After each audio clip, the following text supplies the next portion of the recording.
Welcome, everybody. Welcome to this edition of Great Leaders Build Great Leadership Teams webinar series. My name is Jack McGinnis. I'm the Managing Partner of Relationship Impact, and I'll be your host today.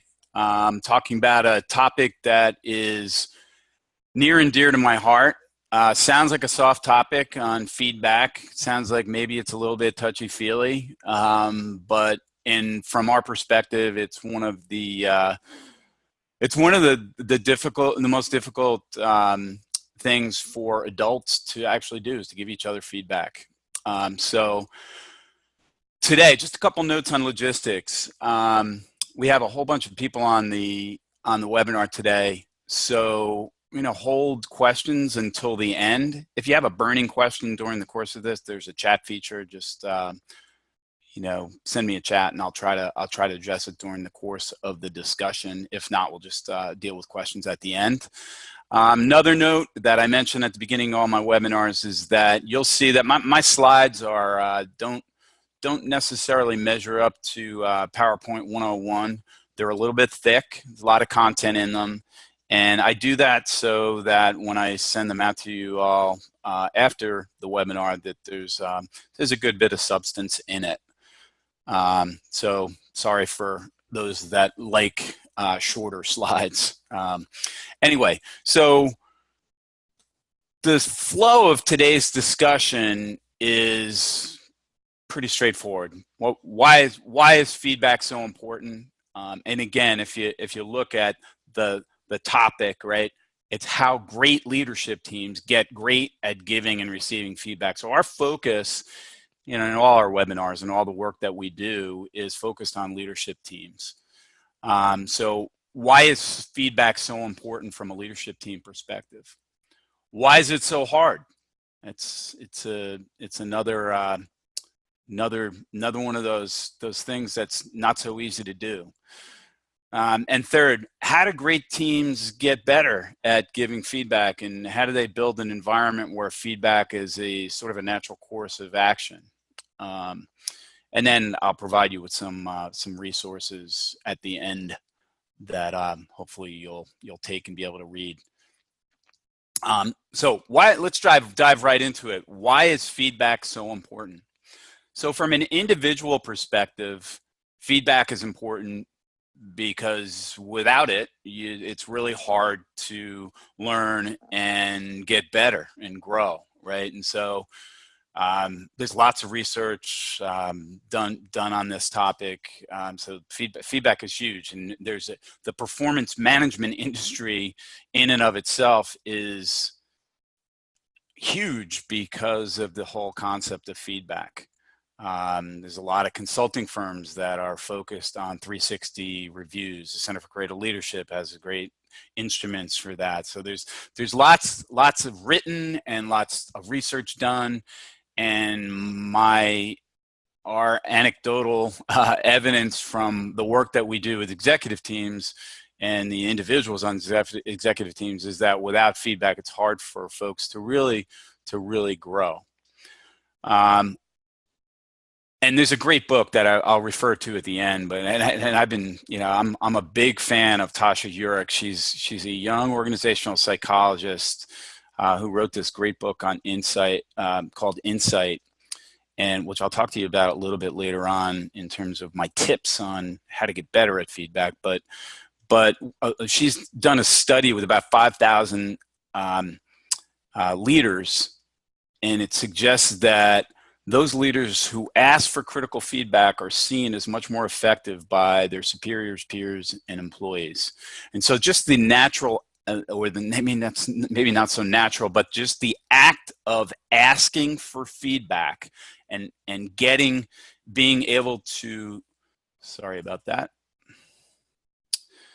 The act of asking for feedback and being able to receive it well goes a long way in the eyes of those who you work with. So from an individual perspective, feedback is big for growth, and it's and for learning. So why is it so, from a team perspective, why is feedback so important? So from our perspective, if you listen to any of our other webinars on the work that we do with leadership teams, we believe that, simply put, if you're trying to build a great leadership team, really difficult to build for a team to reach its full potential without creating an environment where feedback, maybe natural would be too strong of a word, but where feedback is an accepted value and it's accepted way of doing business. And so a couple of key parts to that. Well, let's first of all, let's talk about our perspective again on what a great leadership team is. From our perspective, great leadership teams have four very important components. One, they're focused on results. Number one, absolutely in business to get results. Number two, they have what we call a force multiplier effect, or impact above and beyond the contributions of any one person. Next, they're able to grow in capacity to solve more complex challenges over time. And the last is that they're resilient, right? They have the ability to get back in sync after falling off the horse. So if you look at these, just think about growing capacity to solve increasingly challenging problems or being resilient. Without the ability to be resilient, really tough to without the ability to give feedback, really, really tough to actually, be able to be resilient. And so we'll talk a little bit more about that as we move forward here. So from our perspective, there's a bunch of components, but there's two really key components for two keys to team effectiveness. A team's ability to have what we call productive dialogue, or ability for teams to challenge, debate, and discuss important issues in a way that progresses the issues and leaves minimal relational scars. That's, from our perspective, a really, really important, basically, how, are we talking about the most important things in a productive manner? And if you are, your ability to hold each other accountable as a team, not just the boss accountability, but for the team, is really important. So those two keys for team effectiveness from our perspective are huge. And without your ability to give each other feedback, and constructive, critical feedback, really tough to have really hard dialogue about important issues, because not everyone agrees on everything. So how are we able to confront and challenge and give each other feedback? And ultimately, how are we holding each other accountable? And accountability, it's almost, if you, by default, you can't give each other feedback, really difficult for a team to hold each other accountable. So why is it important? Individually, really important for feedback, and feedback is important for growth and learning. And from a team's perspective, for the team to be able to hold each other accountable to getting the results the team is looking for. Okay, so why is feedback so hard? There's a cliche that feedback is a gift, and and I think those of us who've gone through 360 review processes will agree that sometimes it's not so easy to get feedback, but nonetheless really important to get, and it is a gift, and it if done right, it points to an ability to learn and to be able to grow.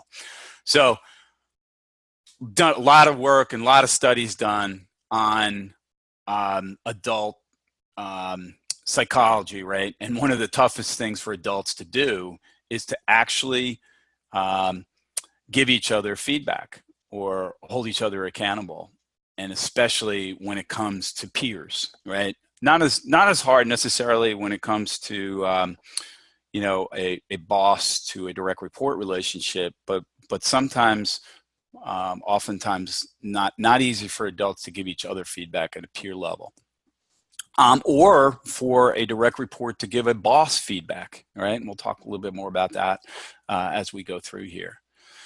if you look at Lencioni's work on Pat Lencioni's work, one of his seminal book on five dysfunctions of a team, he says the good to great companies. Actually, this is from Jim Collins on good to great, but the good to great companies are phrases like loud debate, heated discussions, healthy conflict peppered the transcripts of the good to great companies. So,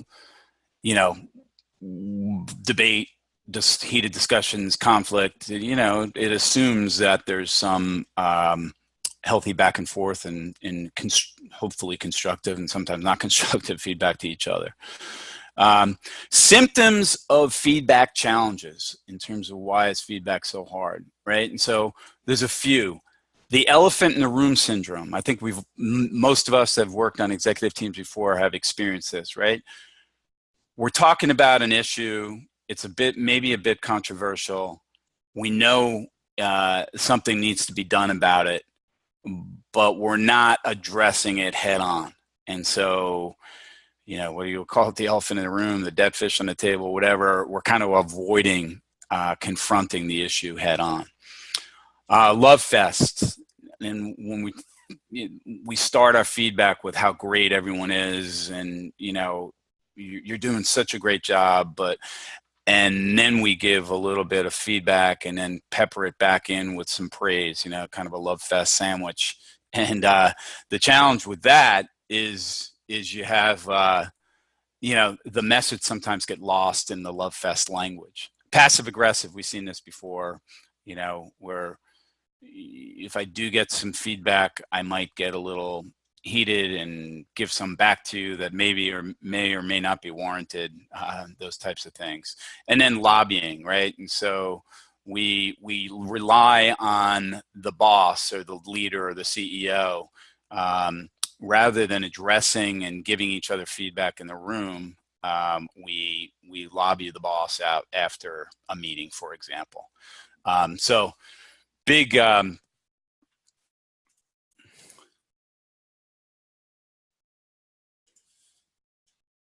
Okay, just got a question. How do you differentiate good feedback from bad feedback, or is there a bad feedback? Okay, I'm going to get to that for sure. And so when we go through the course of here, if we don't, please bring it up again. But great question. So giving and receiving feedback is really hard, especially for adults. Number one, why is it so hard? So number two, in many organizations, there is an unwritten rule that it's the boss's job to be the feedback giver. And it's not necessarily my place to give critical feedback to my teammates, right? And so, again, if you go back to the slide before where we talked about productive dialogue or a team holding itself accountable, it is one way to operate, and we've seen this for sure, where the CEO or the general manager or the team leader, formal team leader, is the one that is responsible for giving everyone feedback, good, bad, and ugly, right? And so that is one way to operate from our perspective. If you're really trying to build a team, really important that, and as Mary Shapiro here says in the HBR's Guide to Leading Teams, really important for everyone to be holding each other accountable, because as she says, CEOs, particularly in today's fast-paced environment, can't possibly observe everything, right?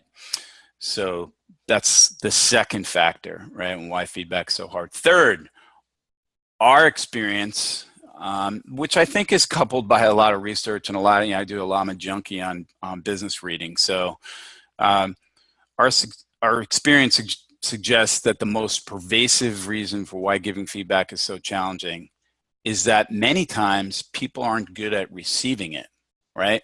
People aren't good at receiving feedback. So when we give it, we get clobbered, or there's an emotional response or whatever. And so feedback gets shut down pretty quickly. Symptoms of the difficulty receiving feedback, right? And so, like I talked about, emotional responses, anger, defensiveness, resignation, defeat, right? An inability to listen, right, is another. You know, if we're forming our response before we even have heard what the other person has actually said, and then as the woman asking in the question, or the person asking the question, how do you differentiate good feedback from bad feedback, or is there bad feedback? Yeah, there is definitely. Sometimes it's difficult to filter inaccurate or nefarious, meaning just mean, nasty feedback, right? And you know, so however, your response in how you receive the feedback, even if it's not so good, you can learn a lot from it. And we're going to talk a little bit about that as we go forward. So 3 reasons why feedback is so hard. Number 1, it's hard for adults to challenge each other. Number 2, sometimes in some organizations, the leader, it's just kind of the leader's job, right? And that's kind of the environment, the culture, the values that an organization may have created. And third, if folks aren't very good at receiving feedback, then it gets shut down pretty quickly. Okay, so what do you do to foster an environment of feedback? Number 1, and it's, you know, if you've listened to any of our other webinars, unfortunately, you CEOs, presidents, general managers out there are responsible for a lot. And one of the things you're definitely responsible for is creating an environment where a leadership team can thrive. And one of those factors of helping a leadership team thrive from our perspective is modeling the ability to give, and mostly to receive feedback. So in the work we do with executive teams, we work on behalf of the executive team, but we start and spend a lot of time with the CEO, again, the formal leader, whoever that might be, and helping them prepare to receive feedback, so that once we start the feedback process with the team, the skids have been set, greased for the leader to be able to hear some things that he or she may not want to hear, right? And so, you know, like it says here, without the leader's active or visible commitment to receiving feedback, a commitment, visible commitment, and which we'll talk about in a second, visible commitment, team members won't give the leader feedback and are much less likely to give and receive feedback with their peers or others. So leaders are critical in terms of their ability to model giving, but mostly receiving. You know, how they receive feedback sets up a team's ability to foster an environment of feedback and accountability. Symptoms of insincere receptivity feedback. And we've all heard, these are just a few, these are just, you know, come from the mouth of many clients we've worked with, right? Wait, do I really do that? And so in a group setting, if we give the CEO feedback, they say, wait a minute, do I really do that? And they look around at their colleagues. And what they're really doing is looking for their colleagues to say, no, you don't do that. You don't do that. Right? And so that's one. Another one might be, I don't think you understand. Let me explain what I meant by that. Another example.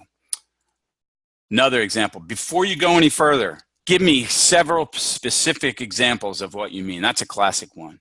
I need specific examples. Before you even finished what you're telling me, I need some very specific examples. Not, again, we're going to talk about examples in a second. Not that examples are bad, but the receptivity to hearing first before I need 15 examples is important. And then after a meeting, a CEO or might talk to their a peer or someone else on the leadership team and say, hey, let me tell you the bull I just heard from Bob about how I do X, Y, or Z. All right. And so those are some insincere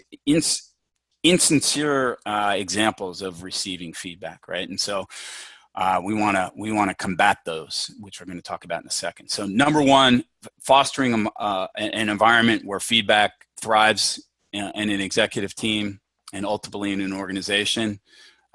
Without the leader modeling, it won't happen from our experience and our perspective. Number two, encourage leadership team members to be self-aware, right? And I want to stop here, right? Because if I polled all of you right now and I asked you if you were self-aware, 90% of you would say, absolutely, I'm fully self-aware. And Tasha Urich's study on those 5,000 executives that she did, again, just one study, but her study suggests that only 10 to 15% of the people studied were actually self-aware based on these two types of self-awareness. Right? And she goes on to say that there are two types of self-awareness. Number one, there's internal self-awareness, and then number two, there's external self-awareness. And internal self-awareness is being reflective and really stepping back and thinking about and being intentional and honest with yourself about what's important to you, what are your aspirations, what do you value, how do you react to things. What is my impact on others? How do I influence other people's behavior, for example, right? And that's really important from a self-awareness perspective to have that ability to step back and reflect on how do I think I'm doing in terms of how I interact with others. Number two, the external self-awareness.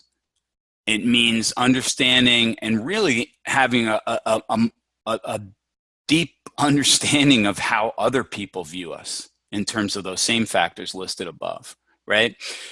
And what we see, and as evidenced in this study by Tasha Eurich, is that the balance of these two things, really self-aware people are able to balance seeing themselves clearly and getting feedback to understand how others see them.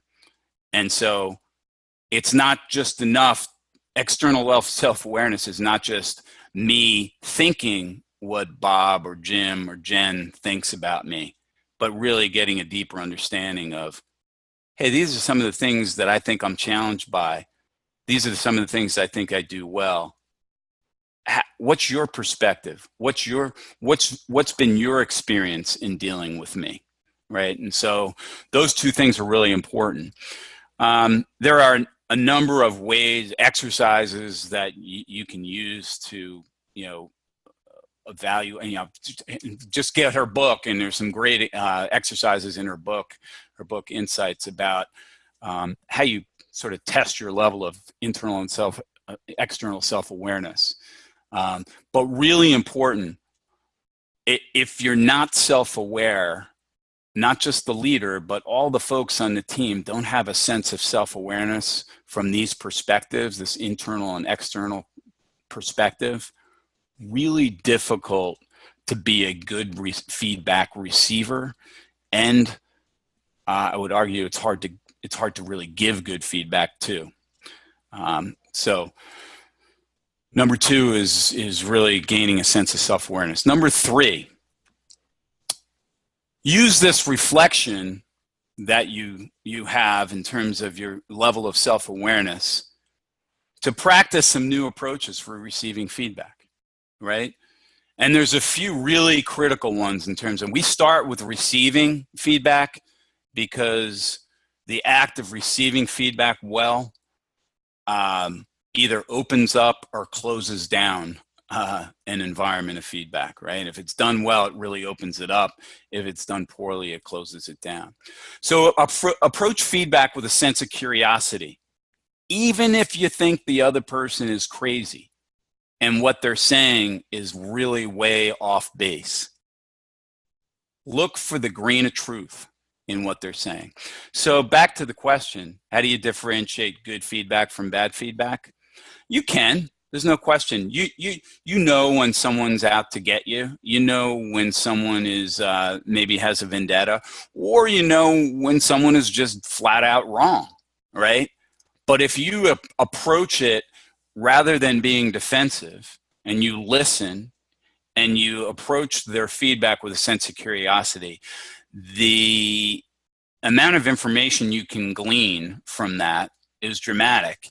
And you also, without defensiveness, you sort of take the high road, right? And are able to, and I'm not suggesting that you don't go, suggest, well, let's have a discussion about that. Tell me a little bit more about what you're talking about, and so we can have a healthy conversation about this. And I'm not suggesting you sit back and get attacked on something, but your first response in how you receive feedback is huge, right? Listen actively. Yep. And this means rather than think about your response while the other party is talking, right? No question you should get more data. There's a great article that I'll suggest here, just in recent HBR by Tasha Eurich on feedback, especially, is suggests you got to get more data, right? But get more data with the intention of understanding, not proving that the feedback is wrong, right? And so when you ask for give me 5 examples, be open about the 5 examples. Don't use the 5 examples as a vehicle to knock them down. If that makes, I hope that makes sense. And lastly, demonstrate appreciation. Say thanks and try as hard as you can to mean it, even though if what you got was not what you wanted to hear, right? And then after productively receiving your feedback, right, and using these tips that I've provided above, take some small visible steps to demonstrate that you're actually serious about getting feedback, right? And so I'll give you an example of a small visible step, right? Those folks that are quick to react, that are defensive, that can't wait to get their point out on the table before the other person's even finished providing feedback, if they step back and jot down some notes and look up and nod and gain eye contact, little things like that go a long, long way, right? And so asking questions and being curious. And tell me a little bit more about what you're saying about that. I hadn't really thought about from that perspective. I'm not sure I totally agree with you, but let's talk about that a little bit more, right? Stay engaged. This is really important. Staying engaged has 2 points to it, right? Continue to ask, if they've gone, particularly those that are genuine in their feedback, right? If they've gone to the trouble to give you some feedback, ask them how you're doing in a few weeks. Say, I've been really working on what you talked to me about. How's that going, right? And then most importantly, don't be passive aggressive. Don't particularly with executive teams. I see this happen all the time. Get some feedback. The feedback process might go okay. You might practice a couple of things I'm preaching up here, but then afterwards you're just ticked off, right? And it's obvious that you're ticked off.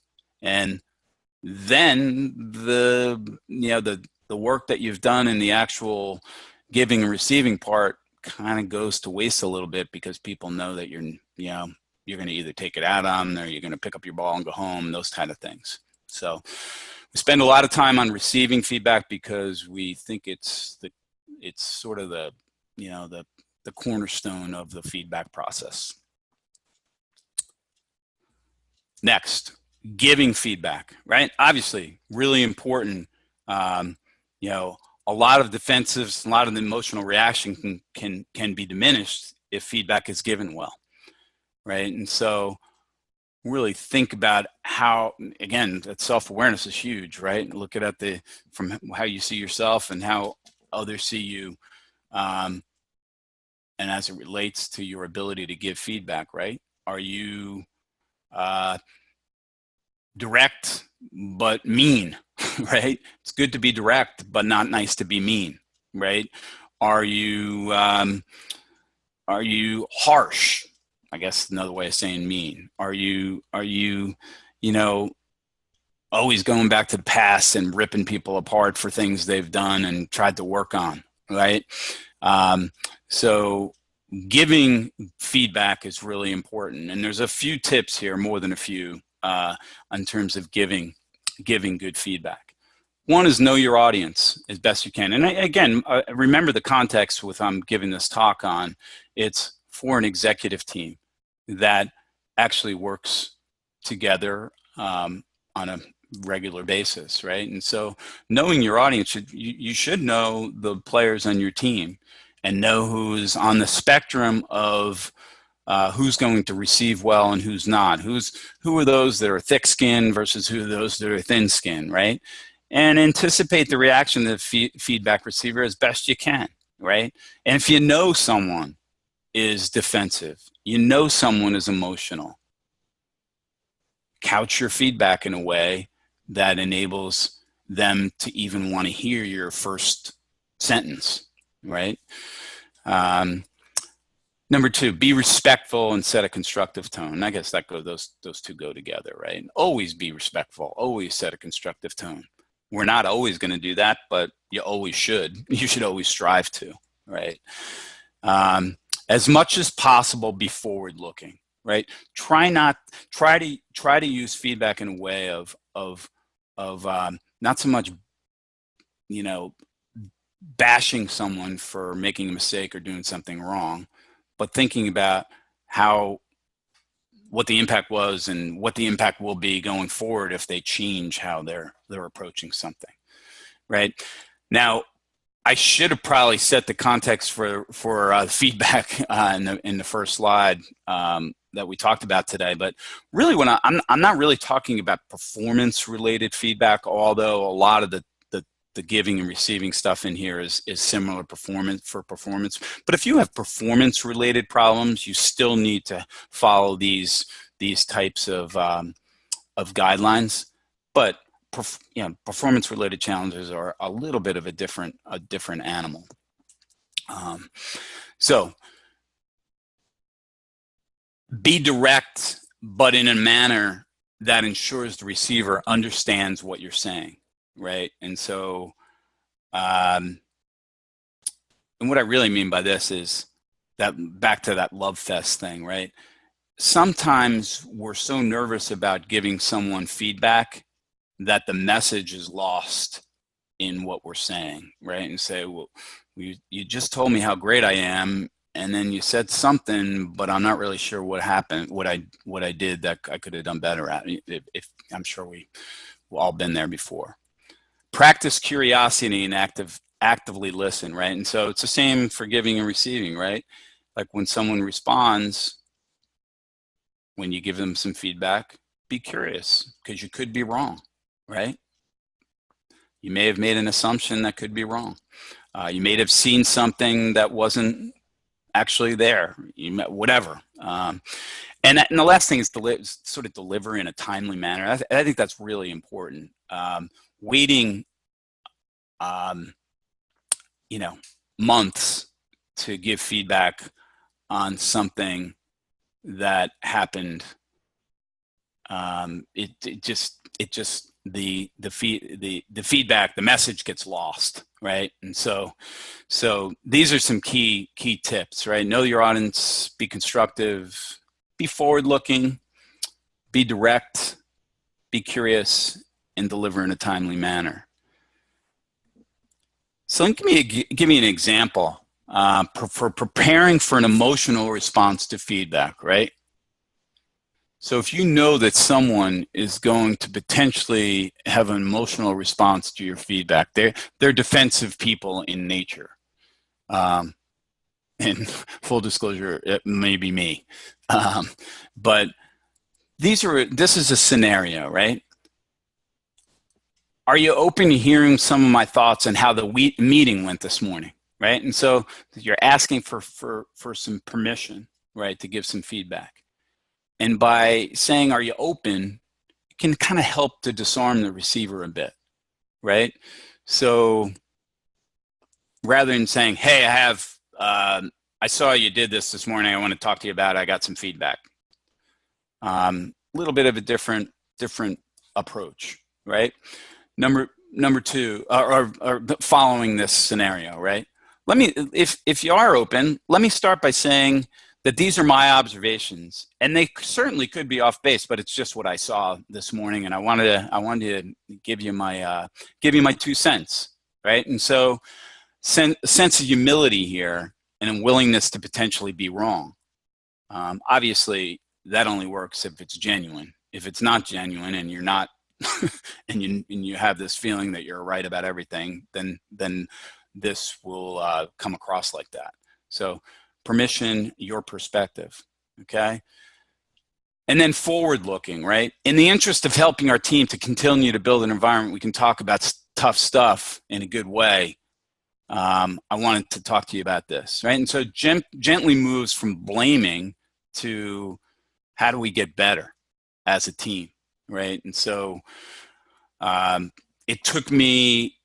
looked to me that you responded defensively this morning when Jim provided you his input on the profile of hiring one of your direct reports, right?